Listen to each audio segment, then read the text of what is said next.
Family, welcome to another episode of Financial Freedom. I am your host and accompaniment on this journey, Derek Brown. Look, we have a great show for you today, but first, I always have to say thank you. We started in the midst of a pandemic. 2020, we created a platform to be able to inspire and inform. And at the Hope TV, shameless plug, all caps, one word, you can find us on various platforms. But this show, I gotta say thank you for watching. We went from one show on this platform to over 35 different shows on this platform with millions of views from across the world. So thank you for watching this show, but also thank you for watching Hope TV. Family, we have a subject today that's going to talk about responsible real estate investing. And we got a couple of brothers who's going to put us on some game here. So, first we have John Clark. He has a background in accounting. He's been in real estate since 2006. Portfolio includes family homes, townhomes, condos. He has experience with fix and flips. Then we also have Joshua Gray. He started fighting gentrification with his grandparents' house, and since then it sparked something in him that prompted him to help create JJ Real Estate Group. And they're committed to restoring Black and Brown communities, which is phenomenal. He has years of professional sales experience. He has an MBA, a Georgia Realtors license. He served as HOA president for subdivision with a subdivision over 330 properties. So please welcome these two brothers with a breadth of experience to the show. All right. Hello. Hey.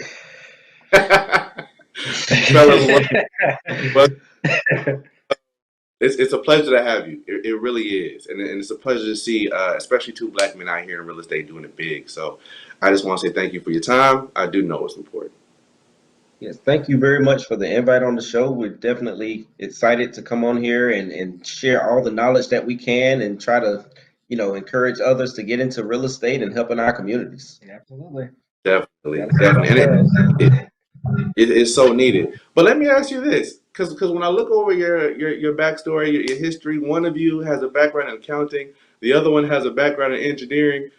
Why did you decide to plant your feet and begin making this push in real estate of all the directions you could have gone? So as for me, I've kind of always had a passion for real estate. Always growing up, just admiring houses and noticing the different styles of houses and things like that. And even in college, I remember, thinking about doing flips. Like, once I got some money saved up, I can do. I'm gonna get older and I'm gonna do flips. Not even worried so much about the accounting stuff that I was studying, but more so kind of like, okay, how can I apply this accounting stuff to actually real estate, which is what I'm really into. So that it's Mhm. always kind of been something in me that I've always wanted to do and jump into. Yeah, and I think from my standpoint, it definitely had more of a personal effect on me. I think when my grandmother's house was getting ready to be foreclosed on, it was just kind of like, what can you learn about it? How can we prevent this from happening? And from Right. that experience within itself was really just kind of catapulted me. And linking up with John, a similar like-minded advocate for housing, and being a native of Atlanta, we really just see gentrification has displaced a lot of my relatives, friends, people I know. And I was just like, hey, we really just need to do whatever we can to make sure that affordable housing is still a thing. We don't want it to be a bygone thing of the past. And we talk about old Atlanta and new Atlanta, and we want to, Right. say as old Atlanta as we can. So that's really been the whole overarching goal of what really drove me into it. I've been investing in real estate since 2013. But Mhm. John is the man. He has all this experience, real talk. So I was like, hey, I got to be bringing more to the table. So let me go ahead and give him this real estate license so we can, offer our clients more services, and we can be more knowledgeable of the deals when we get to it. So John is rolling with the account, handling some of the money, but Joshua, you're both passionate. It sounds like about this topic, but you found real world applications and community applications to your skill set, which is dope. I love that. Uh, Absolutely. so so let me ask you this, because a lot of people go through these things and just decide to move, right? They just decide to up and go. It sounds like you both already had some influences when you were younger to be able to say, Nah, I'm gonna plant my feet here. You use the term, Mr. Clark, about old Atlanta and new Atlanta. You don't typically hear that unless you're here. Tell us what that means a little bit. Yeah, sure. So basically, there's just this overall understanding. Like a lot of people who are from Atlanta, we just have a wealth of pride for our Hmm. communities. John, for example, he lives in historic Collier Heights. So Collier Heights is a neighborhood uh, built for, developed, and planned for by African Americans. And Wow. we have so much rich history in Atlanta. Being the birthplace of the civil rights movement, that a lot of those people who remember those eras, you have relatives, grandparents who were active participants in that. So we want to make Right. sure we continue that trend on into this new Atlanta, what have you. So Atlanta right now is a very transient city. It's very rare that you go out and you meet other natives or other people from Atlanta. And just that within itself is like we want to make sure people understand the rich culture of the city, and also to kind of protect those who have kind of been along in that struggle for civil rights and housing advocates. Yep. And Yeah. also, just to kind of piggyback on what Josh is saying, we like to use the term counter gentrification because there's a lot of gentrification happening right now all over the city. And Hmm. to your point, Derek, you were saying how a lot of people just decide up and move. Somebody to come and say, "Hey, I'll pay you this much for your property." You know, Right.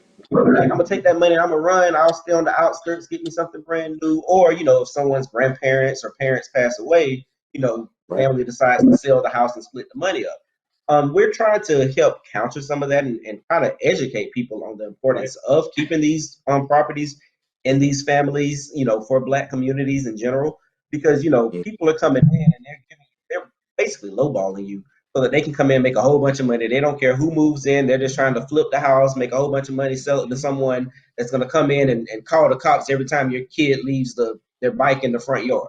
So like, Right. it creates all of that type stuff in neighborhoods that we've been in, we own, and we've loved. And, like Josh was saying, a lot of these neighborhoods, like my neighborhood, was started during civil rights. So for those people that have bought properties during those times and hold on to those properties for us to just kind of let them go, Hmm. it's a disservice to them. It's a disservice to us in the long run, because if we all move out of Atlanta, it's going to be really old Atlanta, new Atlanta, because it's not going to look the same at Yep. all.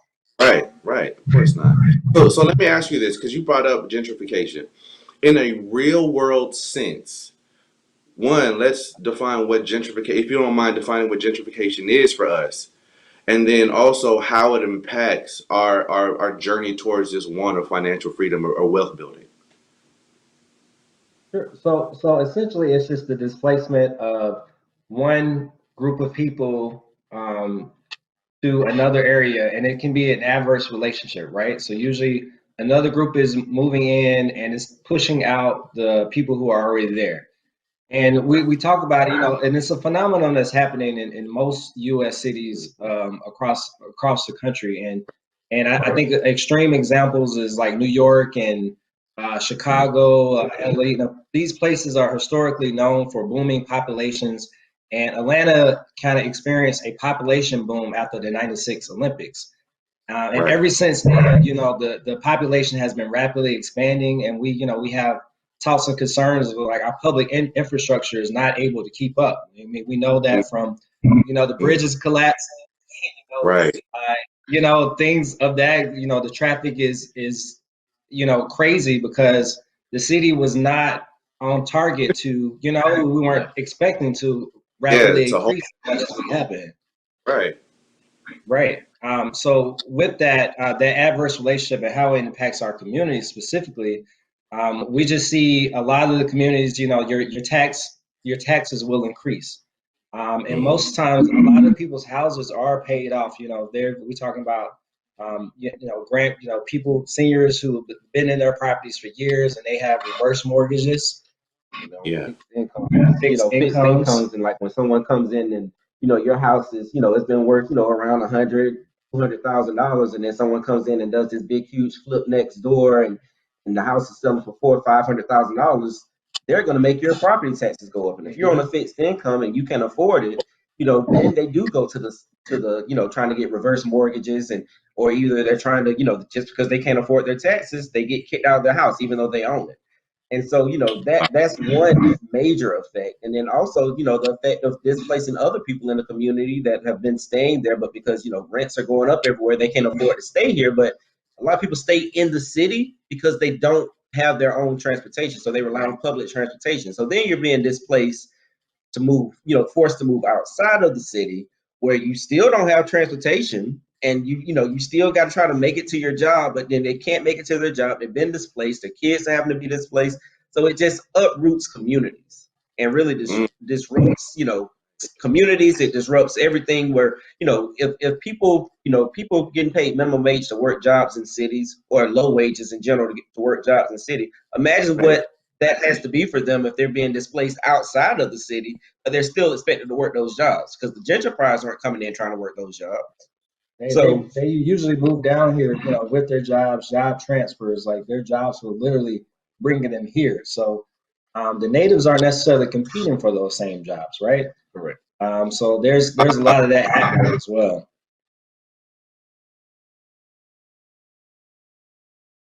We're talking about purpose today and how to find it, how you get started in it. Whatever you do, if it doesn't make you happy, then don't do it. But if it really does not make you smile and give you joy in your heart, then find something else. The faith that I have, if it doesn't work out, I know because God gave it to me, some kind of ram gonna come from somewhere and help me figure it out, and it's all gonna come full circle.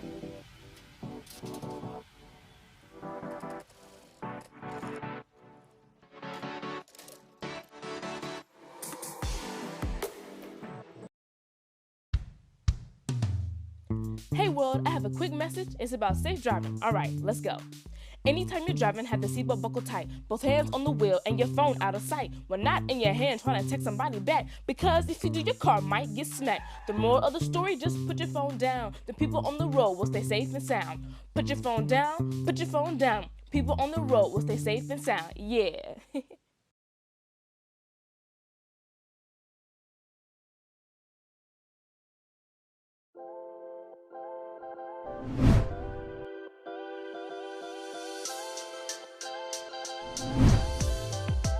My manager, we didn't know nobody.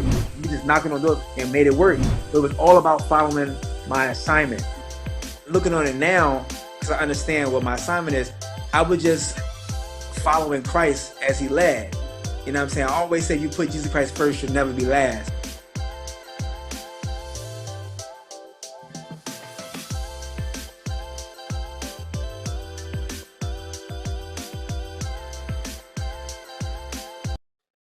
So transplants are coming in because they already have jobs lined up that are better, typically better paying or pretty good jobs. I'm assuming if they're moving you from across the country to come here, they're coming in with jobs that the natives aren't even allowed to compete for because those jobs are already filled, and then coming in being able to buy into neighborhoods that the natives cannot be at because those property values or rents or mortgages are now higher than they can afford because they were never offered the job in the first place. Correct. Yep. But we definitely want to bring it back because while we say we counter gentrification, but one of our taglines is we want to improve underfunded areas. So we can bring money into these communities, but how do we find a way to keep the people who are already there? How do we find a way to mesh them into this new reality of a community, this community fabric? A lot of the senior citizens, for example, they're a lot of the backbones of these communities. They're very active in neighborhood planning unit meetings. They're the ones who are organizing community events, the community cleanups. They're the ones that we see actively walking throughout the community. And, people around our age, not to dig at us, but we're busy. We're very active in our careers. Let's be real. Right. Let's be real, right? Yeah. Right. Mm-hmm. So just imagine, we have an influx of a whole bunch of kind of young people living in one neighborhood, and we're just, career driven, oriented. A lot of that gets lost in translation. So you have to have that balance between, those different generations, but we have to find ways that we can all live in the same communities. Right, right. But let me ask, right? Because one argument that I came across in looking about investigating about this interview was how are you able to do that, right? How are you able to invest in these communities and provide affordable housing without centralizing poverty? Because part of the issue is we need to be able to keep a certain level of, whether it be subsidies or whether it be different incomes or so on and so forth. But is there a worry that if you're creating these affordable housing units and they're good and they're clean and they're safe, that you're centralizing poverty in the sense that it's eventually is going to go downhill? No, I love that question. yeah, that's a great question. But no, so like with a lot of the things, that we are doing is like we're not just trying to provide affordable housing for people, for them to stay in there forever. We're trying to provide affordable housing and also educate people so that yes, you can stay in this affordable housing for this period of time and this, that, and other. But our hope is that you will get yourself stable enough to where you have your credit and stuff, in a decent place, and then you also have some savings to where you can buy your own house. It's all about the financial freedom to get to the point to where you can buy your own and be self-sufficient, to where you're not relying on someone else to pay part of your rent, and that and from that kind of builds community in itself, because it gives your kids a stable place to stay. You're also you're showing your kids that you can do it, so they can do it when they get older, and it kind of is the starting point to changing a lot of people's mindsets on how they view home ownership, how they view stability, how they view being self-sufficient. It's kind of like that starting point, having a stable home and a clean home, whether you start out on a housing program and migrate up to having your own house. Like all of that kind of it starts on a path. Gotcha. So Pathways to homeownership. go ahead. No, I'm sorry, I missed that. What'd you say? And I said pathways to home ownership. That's basically what we want to allow, or at least that was part of our mission. We want to give them the tools and resources. Hey, here's how you do it, and we don't want people to essentially stay in those same positions, right? Because usually all people need is a chance, right? Once they have that access to those jobs, those in-town jobs that they need, desperately need, they're able to work out, and I really wanted an age out the program. And we do have a relationship with the Atlanta Housing Authority, for example. And with that, the Atlanta Housing Authority I think it's over 20 waiting lists, right? These waiting lists are locked up. You can't even get on them, okay? And once they get an alert that housing becomes available, they have to move on those within a certain amount of time where they lose out on their voucher. They lose out on their voucher, then they don't get assistance. Then they're back at square one, where they can't afford the amount of rent that it costs to stay in Atlanta right now. And then that trickles down to what do? We move further out. Do we start doing taking risk and trying to find other ways to make money, that might not be the best ways to make money. So it puts people in a bad situation to where, that's when payday loans come in. That's the whole predatory lending and all that type stuff. It trickles down. It immediately trickles down. And there's honestly, there's a housing shortage right now. It's starting to be talked about more, but there's a huge housing shortage. It's going to get worse once, all of these moratoriums get lifted up, and, people that are behind on rent, they're going to get evicted, but there's literally nowhere else to go right now. There's literally nowhere else to go. That's very interesting, because one thing that I've kind of come across as well is this idea that a lot of people seem to think we're in a bubble right now, in the sense that housing prices are so high and are climbing that people swear it's going to bust. And the last time a housing bubble bust, there was a lot of predatory lending, like you said. There was a lot of overestimated house values. There's a lot of stuff going on. And so when this housing bubble bust, people were losing their houses on the court steps. Would you say that we still need to be real estate minded? Like if I'm looking at that, right, and I go, oh, this is a bubble, I'm going to wait until this thing bursts and I'm going to rack up. If we're talking about, socially conscious real estate investing, and I'm like, yo, I'm in here to make money, y'all tripping.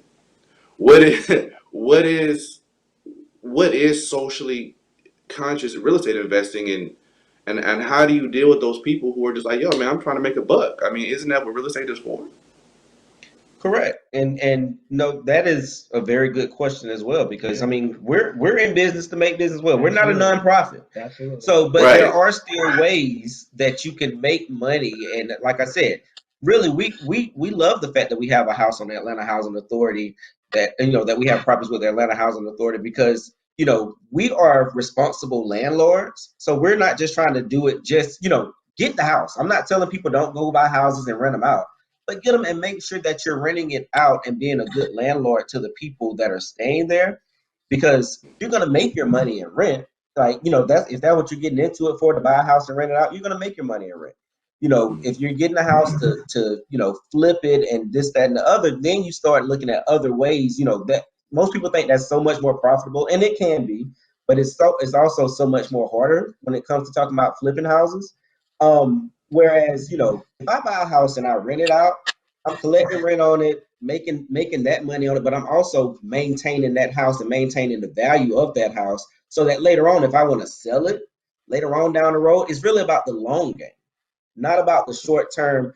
Hey, let me make some quick money. Like, that's where I think people kind of get a little mixed up when it comes to real estate, trying to make quick, fast money, which in some cases you can do that. But if you're trying to be socially responsible and trying to actually build a legacy for yourself, there's nothing wrong with having a bunch of rental properties that are bringing you income in every month, and you're still keeping that value of the house. So whereas when you get older, if you got, you know, 10, 12 houses, you get older into retirement, you need some money, you know, outside of what's coming in from your retirement check or Social Security. If you need some money to do something, sell a house at that point then. You know what I mean? Like, Well, you yeah, have, oh, go ahead. you bring up a very good point. So what does it mean then for me to be a socially aware investor? I think you all have a project coming up. What does it mean for me to say, okay, I see these two brothers doing great things for the community. They're trying to create affordable housing. They're trying to make sure that our people retain some of the houses that have been passed down generationally. When they come to you and they say, hey, I'm interested, but what does it really mean to be both? You know, what does it mean when y'all say, hey, we're socially responsible? Is it just being a good landlord? Is it, I'm guessing now, right? Is it where we pick the houses? It's, Is it who we choose to help? Is it all of that? Because it sounds so interconnected when y'all talk about it. It's just such a huge webbing. so honestly, it goes back down to real estate is predominantly the ways most people can attribute or grow their wealth, right? Black ownership is key. Black and brown marginalized communities. So the more properties that are Black owned, and that's kind of another one of our things, right? We're buying these properties, and the overall goal is to be able to have enough properties available. So yeah, we want to be able to get as many people off these waiting lists as we can, right? There also another strategy is house hacking, right? We even talked about this amongst, you know, maybe we get other people to do this as well. House hacking is basically like you're buying a house, either you're renting out a room, or let's say it's a 2-level house, right? You have an upstairs and a basement. You live in one part and you're renting out the other part. Something very simple like that. But those situations within themselves, they can help contribute to accumulating wealth. It's as easy as just renting out space within your home. We know has been a run on the market with short-term rental properties. And what's happening with those is you have a lot of out-of-state investors who are coming in, and that's what they're doing. So they're buying these properties as well. And their money is coming from the outside, right? And they don't necessarily have any means or any plans to convert any of these properties over to where they're affordable, right? So our take on that is we want to make sure that no matter what we do, we do buy and hold strategies. So, you talked about our upcoming project. We recently purchased another property over in the East Point area. So we specialize in properties in Southwest Atlanta, and now we're going over to the East Point area. But our overall goal is to be able to take these properties, buy and hold them, We hold them, and we also are in the short-term rental market as well. We have the relationship with the Atlanta Housing Authority. We're doing that because we want to make sure that once we are able to, we get to the point where, hey, we can open all these properties up for people who have applied through the Atlanta Housing Authority, the voucher program. We want to make it a way that we have properties available. We also want to leverage the properties that we're accumulating now. We want to leverage that. We want to get into multi-unit, apartment complexes and things like that. But we have to crawl before we can walk. So right now we're building our foundation to where we're buying properties and we're developing relationships with those properties. But overall, what we're trying to do is get to the point where we can utilize the properties that we currently have and use them as leverage for us to get something bigger, so that we can one of our ultimate goals is to have a live, work, play place where people can live with affordable housing. We can provide decent work where they can learn skills so that they can take them to other places. Like I said, we want to build people up to where they can become self-sufficient, don't have to be on the housing program. And that's where our socially responsible part comes in.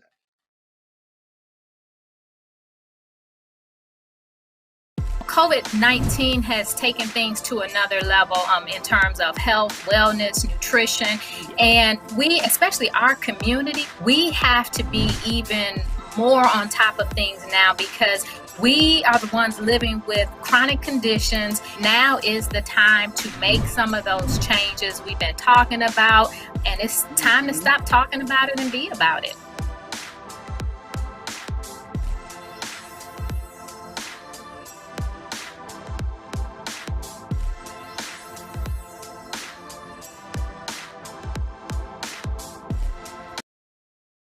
When I was in foster care, I never knew when I would have to move, so I always had my suitcase ready to go. Then one day, I was adopted. My new parents opened their hearts and home to me. My parents cook my favorite breakfast for me every morning. My parents take me on trips I never thought I would go on. They gave me a home and an even better reason to use that suitcase. My parents aren't perfect, but they're perfect for me. What's up, House of Folk? It's the Flavor King. Today, now we're going on the Orient Express, and then we're coming back south. Now we got some chicken fried rice and egg rolls, and then we're gonna end it up with that Southern red velvet cake. Y'all ready to bake? Let's go.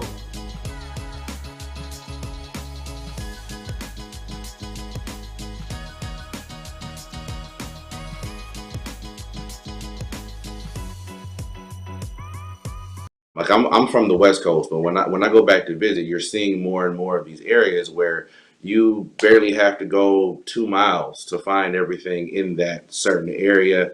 Maybe a 12-mile radius, it's all there. So that's very pivotal as well. So if I hear you correctly, part of the social responsibility is making sure that you're creating properties that allow people the option of creating wealth by making them affordable to get in, but also keeping resources around that area that allow them to build themselves up. And then whenever they choose to go, if they should do so, they have that option. Is that right? Yeah, absolutely. You got it. You got it. Definitely. One thing that I've learned on this show, actually, on this show, Financial Freedom, is that there are often moving parts that we don't see that are just as needed as the parts we do see. Since you've been in the industry, are there parts where you say, you know what, if we have more Black and brown people in these particular positions, this would be a lot easier? What are those positions that you suggest Black and brown peoples look at to be able to help their community, help our community do better in this field?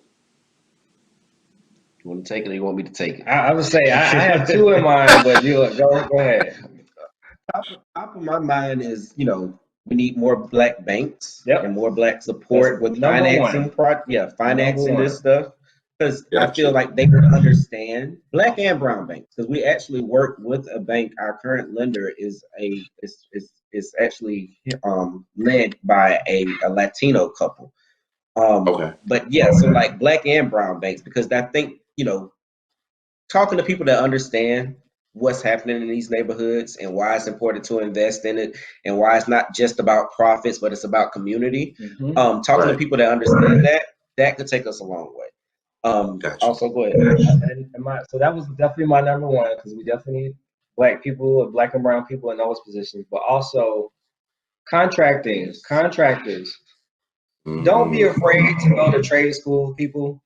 Like, when I tell you all, we employ so many different types of contractors for plumbing, electricians. And so our goal when we were building our network is to, how many people can we realistically employ who look like us? And we do run into roadblocks. I'm not going to say we discriminate. We judge people off the quality of their work, right? But it would be so nice if it was more options within that space, right? And I think we're from a mindset. Well, it might be changing now, where college is the only option. You got to go to college. Don't be afraid to go get these trade schools. I'm telling you, if I had a plumbing background, locksmithing, electrician, just a lot of to hang drywall or patch roofs.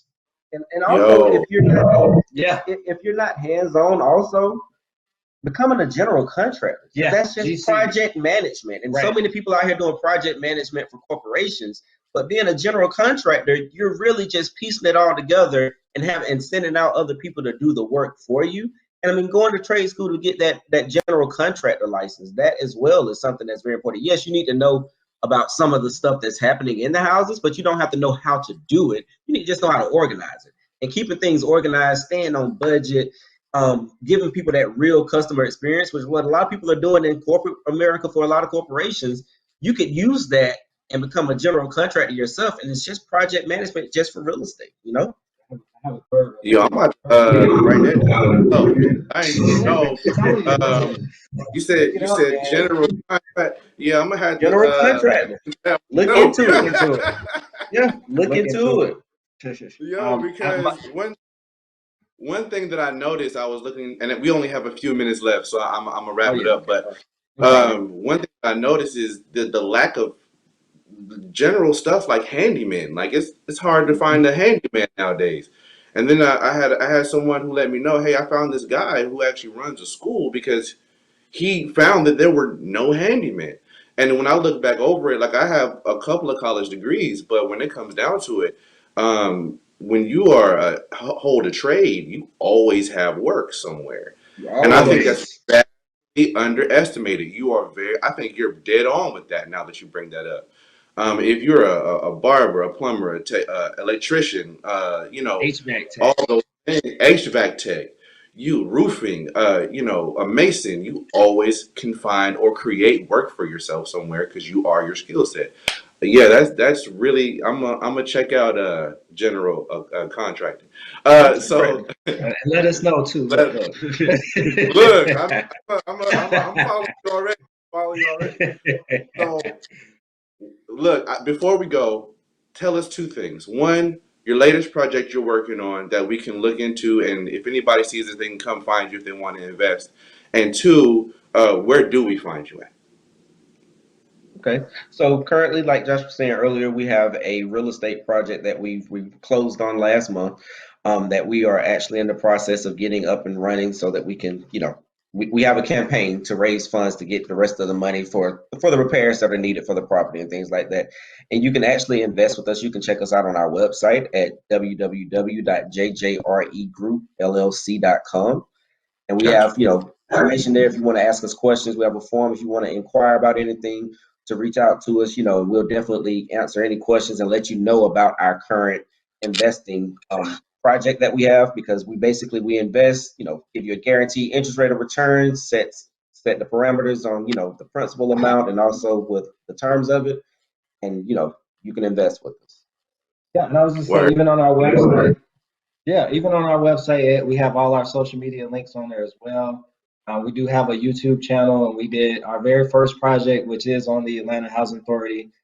We actually did a whole HGTV type thing where we showed everybody, the different phases that we went through from getting the house from where it was. We completely renovated it to what it is now. So definitely check that out.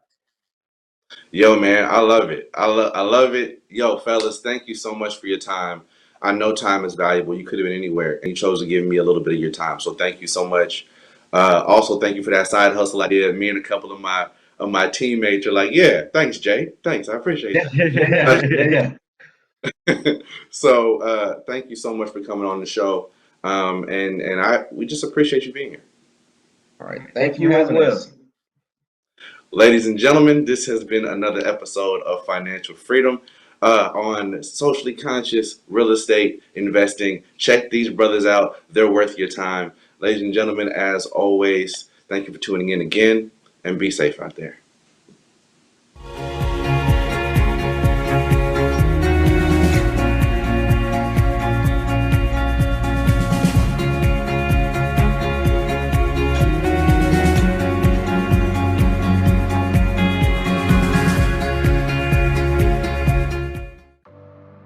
We've been through quite an ordeal over the past 16 months with the pandemic, but there seems to be some light at the end of the tunnel.